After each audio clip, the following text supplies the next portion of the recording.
its independence from Britain in 1963, Kenya has been one of the most politically stable African countries, until the political unrest of December 2007, where at least 1,500 people were killed and hundreds of thousands were displaced, something nobody expected.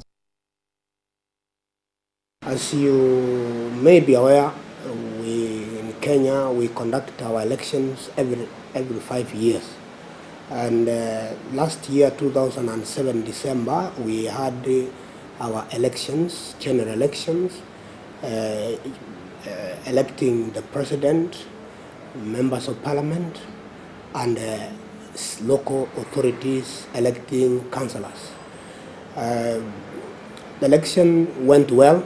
Voting had a very impressive turnout, and the results were announced, but the opposition did not accept the results which were announced, and this led to violence thereafter. Today we are visiting Agnes Gitau, Secretary General of the Kenyan Movement for Democracy and Justice UK and a political activist currently living in London. She dreams of returning to her native Kenya someday, but also fears for violence and corruption in her country. Her story is also a portrait of many other Kenyans fighting corruptions at any cost. I was in Kenya when it started because I was in Nairobi covering the election. So I was in Kenya all through the violence and when it settled down.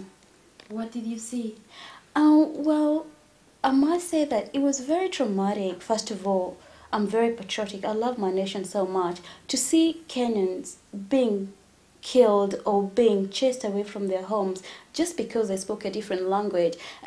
I saw families displaced, I saw people traumatized, I saw people lose their livelihood, I saw a nation tearing away, and I saw our skies crying because of what was happening in Kenya. There was some fear. I remember on the night when the results were posted, the town was dead quiet, and we all had some fear in us, like, you know, everyone was like, don't go out. We heard of some houses being burnt. The number of those who were displaced rose very quickly to over 300,000 people. And we also, like some of the people my dad knows, their shops were burnt because they belong to a certain tribe.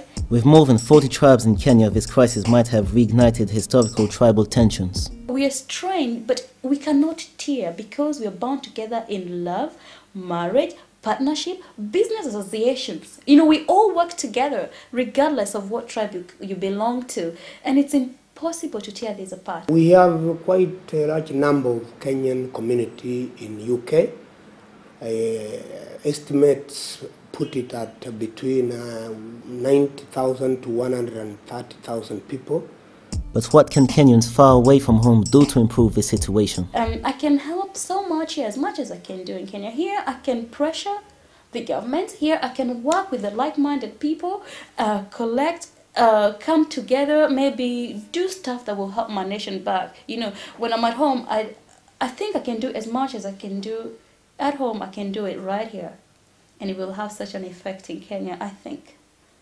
You know, there are also Kenyans who have relatives and friends in Kenya. So in a way they can influence things in the positive direction. By the time we stopped filming, the conflict was solved with a power agreement between the two main parties. But the political stability of a nation is still very much at risk. This won't stop Kenyans like Agnes from dreaming and fighting for a better future.